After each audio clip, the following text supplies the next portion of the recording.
Dear students, in this session we will discuss about the different levels related to management in general and also specific to agribusiness. We shall also discuss the skills of management functions, approaches to management and the functional areas of management. As an introductory note, agriculture had extended itself to something known as agribusiness.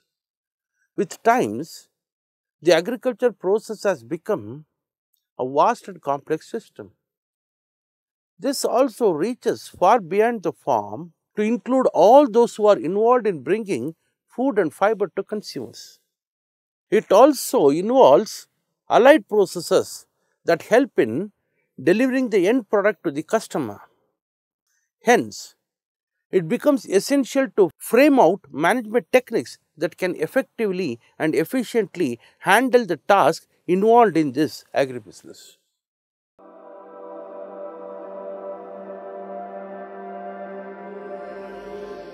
Every business organization, irrespective of its, has many manager positions in its structures. These positions are created through the processes of delegation of authority from top to lower levels. Each position is marked by authority and responsibility, functions and roles, and relationships.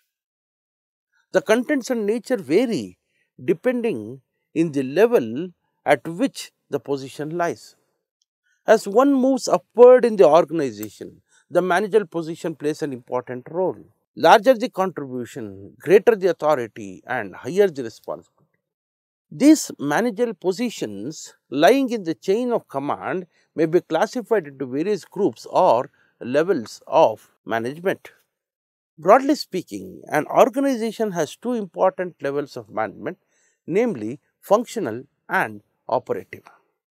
The functional level is concerned with the processes of determining primary objectives, formulating basic policies, making vital decisions, and controlling and coordinating activities of the personnel in the organization.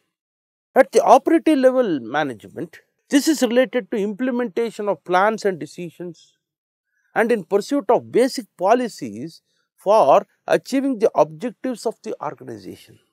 Generally, the levels of management consisting of various managerial positions in the structure of an organization differ from one organization to another. Depending on the business activity, philosophy of management, span of control and other related factors. But in a joint stock company, for conducting its business efficiently, managerial personnel may be placed in three levels, that is top, middle, lower and the supervisory level. Top level management. The top level management is generally occupied by the ownership group in a joint stock company. Equity shareholders are the real owners of the company. Thus, they elect their representatives as directors, form a board known as board of directors, which constitutes the top level management. Besides the board, other functionaries including managing director, general manager, or we can call them as a chief executive to help directors, are included in this level. It is the highest level in the managerial hierarchy and the ultimate source of authority in the organization. The top level managers are accountable to the owners and responsible for overall management of the organization. The major function of the top level management is to devise a corporate plan for the entire organization covering all areas of operations. Decide upon the matters which are vital for the survival, profitability and growth of the organization, such as introduction of new product, shifting to new technology, opening a new plant, etc. Define corporate goals, frame the structure of the organization, creating various positions, overall managerial control through the process of reviewing overall financial and operating results. Make decisions regarding disposal and distribution of profits. Select key officials and executives for the company. Coordinate various subsystems of the organization. Maintain liaison with the outside parties having a stake in business, such as government, trade union, and trade associations, etc. Formulate basic policies and providing direction and leadership to the organization as a whole. Now we come to the mid-level management functions. What are the functions? In order to fill up the gap which exists between functional and operative level, some managerial positions are created at the middle level of management. Middle level management consists of departmental managers, deputy managers, foremen, administrative officers, etc.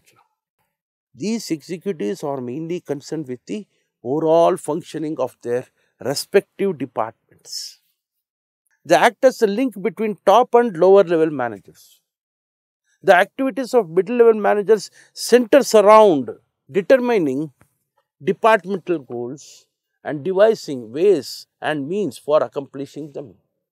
The main functions performed by these managers are to prepare a departmental plan covering all activities of the department within the basic framework of the corporate plan. It is to establish departmental goals and to decide upon various ways and means for achieving these goals to contribute to organizational goals. Perform all other managerial functions with regard to departmental activities for securing smooth functioning of the entire department. To issue detailed orders and instructions to lower level managers and coordinate the activities of various work units at lower level. Middle level managers explain and interpret policy decisions made at the top level to lower level managers. Now we come to the lower level management.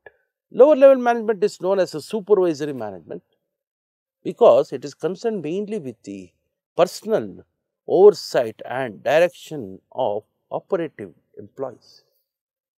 It basically consists of factory supervisors, superintendents, foremen, sales supervisors, accounts officers, etc. They directly guide and control the performance of rank and file workers. They issue orders and instructions and guide day-to-day activities. They also represent the grievances of the workers to the higher levels of management. When we come to the part of supervisory management, they perform the following functions: planning of day-to-day work, assignment of jobs and issuing orders and instructions, supervising and guiding workers, maintaining close personal contacts with the workers to ensure discipline and teamwork, evaluating operating and performance, sending reports and statements to higher authorities, communicating the grievances and suggestions to workers to higher authorities. Now, after this, we will go to the field of approaches to management. What are the different approaches to management? There are 6 major approaches to management: scientific management, general administrative theories, quantitative approach to management, organizational behavior, systems approach to management, contingency approach to management. Now, we will see one by one in little detail. First is the scientific management. What is scientific management? Scientific management is defined as the use of the scientific method to determine the one best way for a job to be done. The most important contributor in this field was Frederick Winslow Taylor, who is known as the father of scientific management. Using his principles of scientific management, Taylor was able to define the one best way for doing each job. Frank and Lillian Gilbert were inspired by Taylor's work and proceeded to study and develop their own methods of scientific management. They devised a classification scheme to label 17 basic hand motions called triplex in order to eliminate wasteful motions. Guidelines devised by Taylor and others to improve production efficiency are still used in today's organizations. However, current management practice is not restricted to scientific management practices alone. Elements of scientific management still used are using time and motion studies, hiring best qualified workers, designing incentive schemes based on output, general administrative theories. This group of writers who focused on the entire organization developed more general theories of what managers do and what constitutes good management practice. Henry Fayol and Max Weber were the two most prominent proponents of the general administrative approach. Fayol focused on activities common to all managers. He described the 14 principles of management, which can be detailed as division of work, authority, discipline, unity of command, unity of direction, subordination of individual interest to group interest, remuneration, centralization, scalar chain, order, equity, stability, initiative, and esprit de corps. Max Weber was a German sociologist who developed a theory of authority structures and described organizational activity based on authority relations. He described the ideal form of organization as a bureaucracy marked by division of labor, a clearly defined hierarchy, detailed rules and regulations, and interpersonal relationships. Some current management concepts and theories can be traced to the work of the general administrative theorists. The functional view of a manager's job relates to Henry Fayol's concept of management. Weber's bureaucratic characteristics are evident in many of today's large organizations, even in highly flexible organizations that employ talented professionals also. Some bureaucratic mechanisms are necessary in highly innovative organizations to ensure that the resources are used efficiently and effectively. Quantitative approach to management. The quantitative approach to management, sometimes known as operations research or management science, uses quantitative techniques to improve decision making. This approach includes applications of statistics, optimization models, information models, and computer simulations.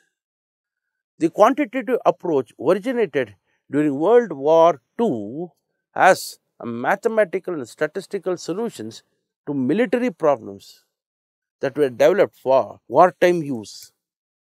The relevance of quantitative approach today is that it has contributed most directly to managerial decision making, particularly in planning and controlling. The availability of sophisticated computer software programs has made the use of quantitative techniques more feasible for managers. Now we go to the organizational behavior approach. The field of study concerned with the actions, that is the behaviors of people at work, is organizational behavior. Organizational behavior, generally called as OBE.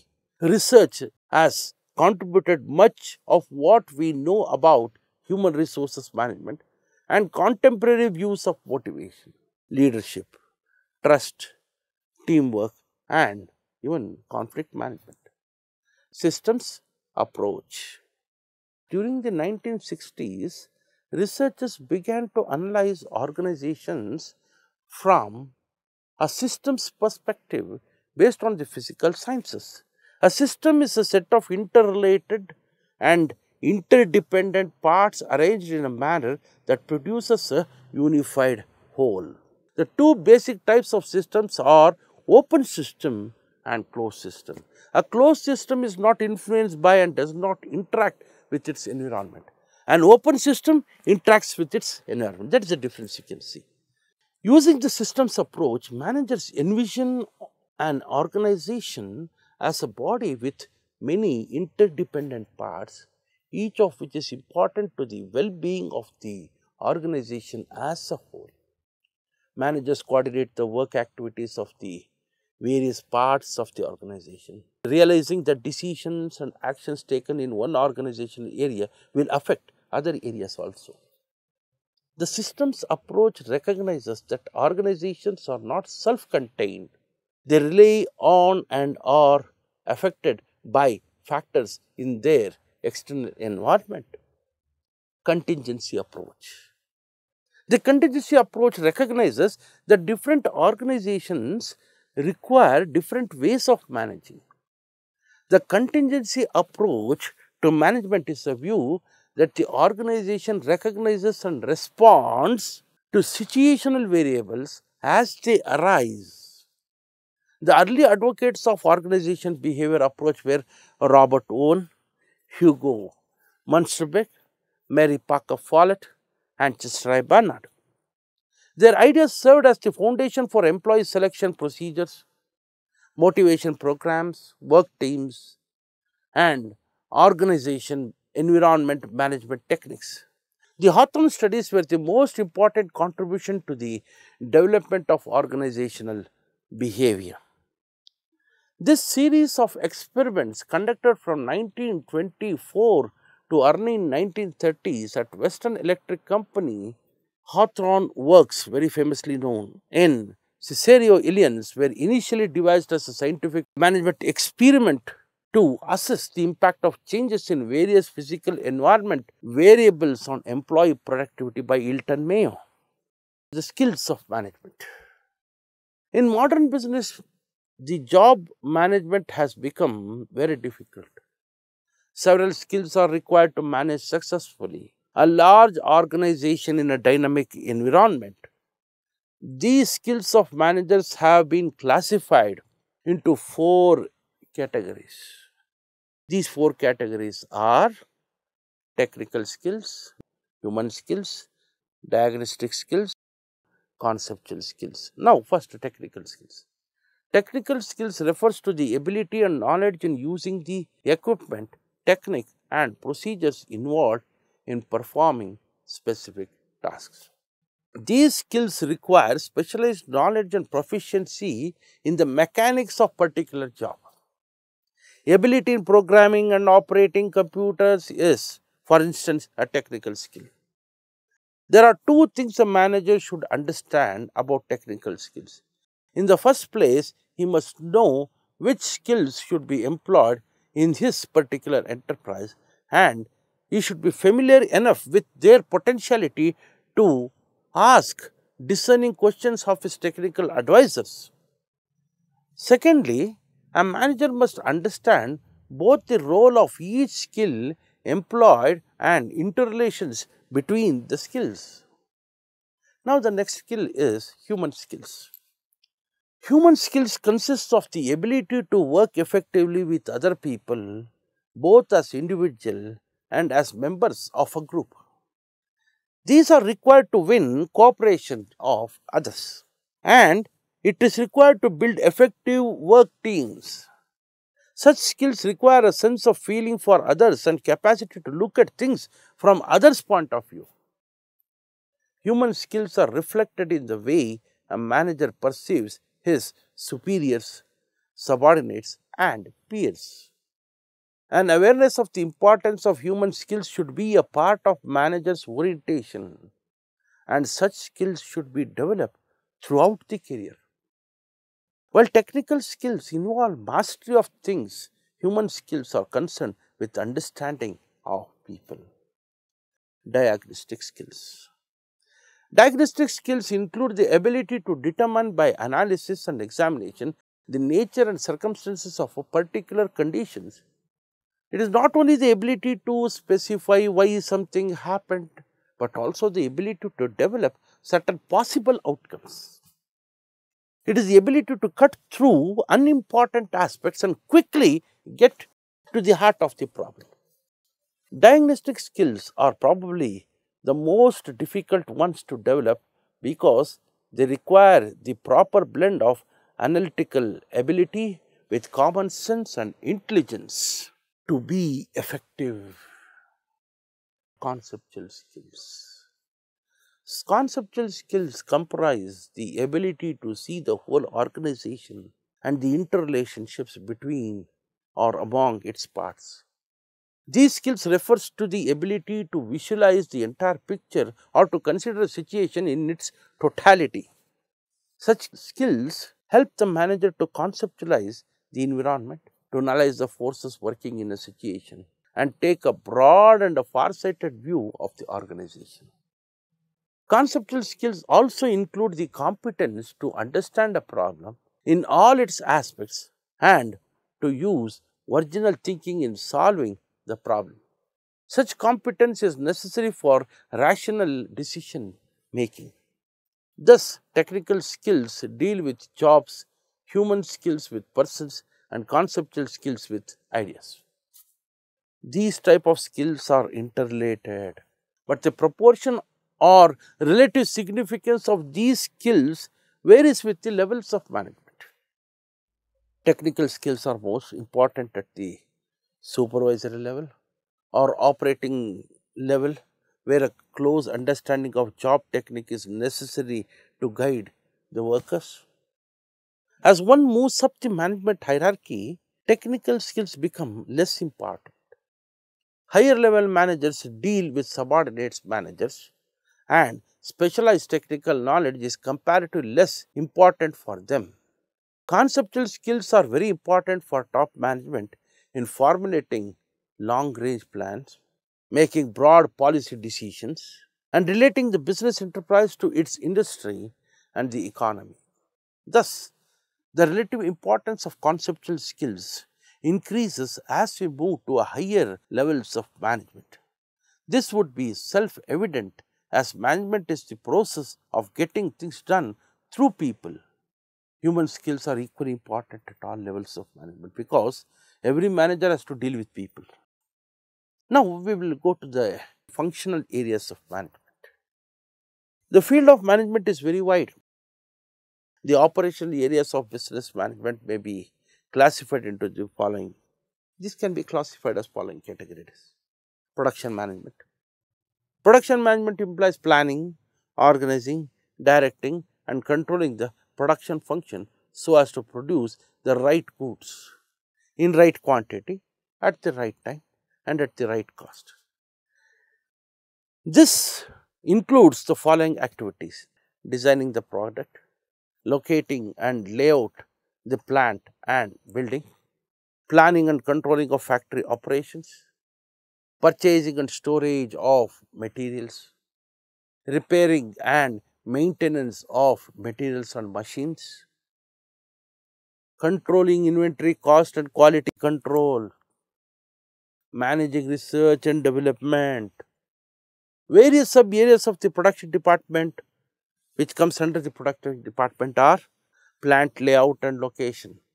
This area deals with designing of plant layout, decide about the plant location for various products and providing various plant utilities. Next is the production planning. Managers has to plan about various production policies and production methods. Next comes material management. This area deals with the purchase, storage, issue and control of the material required for production department.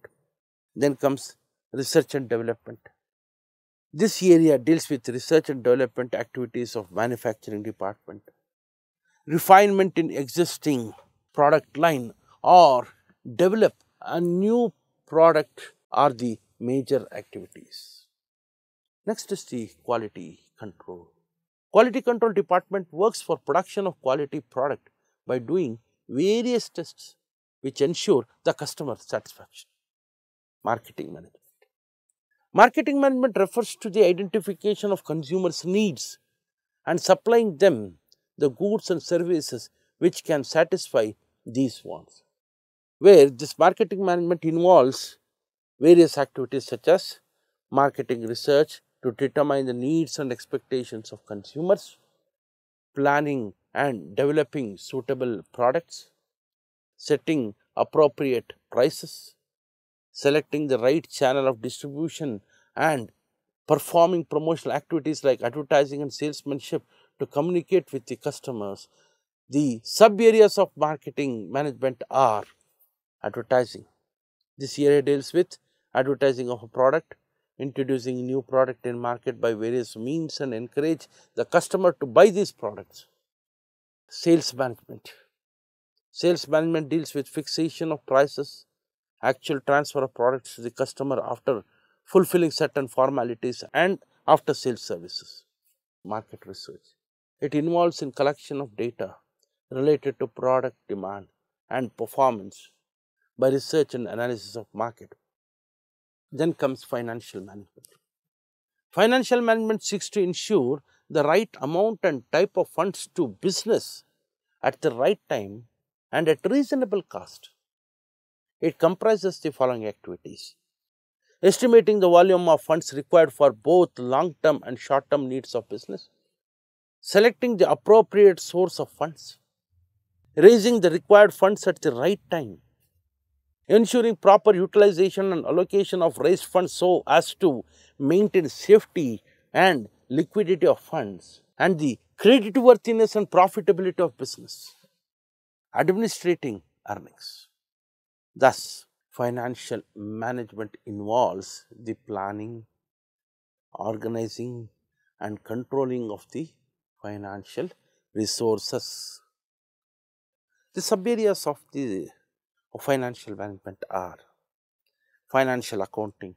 It relates to record keeping of various financial transactions, their classification and preparation of financial statements to show the financial position of the organization. Next is management accounting. It deals with analysis and interpretation of financial records so that management can take certain decisions on investment plans, return to investors, and dividend policy. Then comes taxation. This area deals with various direct and indirect taxes which the organization has to pay. Next is costing. Costing deals with the recording of costs, their classification, analysis, and cost control. Then comes personal management. Personal management involves planning, organizing, and controlling the procurement, development, compensation, maintenance, and integration of human resources of an organization. Personal management consists of the following activities. What are those? Planning manpower or manpower planning, recruiting human resources or recruitment, training, performing appraisals or conducting performance appraisals, promotions and transfers, deciding the compensations, performing employee welfare services, maintaining personnel records and research. The sub areas of this personal management are personal planning. This deals with preparation, inventory of available manpower and actual requirement of workers in an organization. Recruitment and selection. This deals with hiring and employing human beings for various positions as required. Training and development. Training and development deals with the process of making the employees more efficient and effective by arranging training programs. It helps in making team of competent employees which work for growth of organization. Then comes wages. It deals in job evaluation, merit rating of jobs, and making wage and incentive policy for employees. Next is the industrial relations.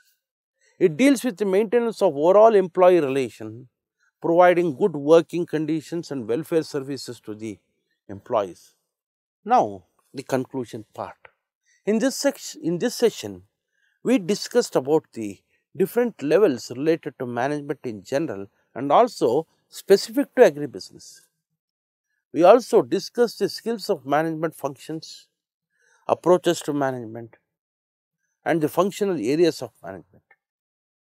High productivity and high quality standards are more important today than they were during the last decades. Your challenge will be to gain higher quality standards and greater production with fewer people. These demands will increase the pressure on supervisors to learn new technology and approaches in workflow and job design.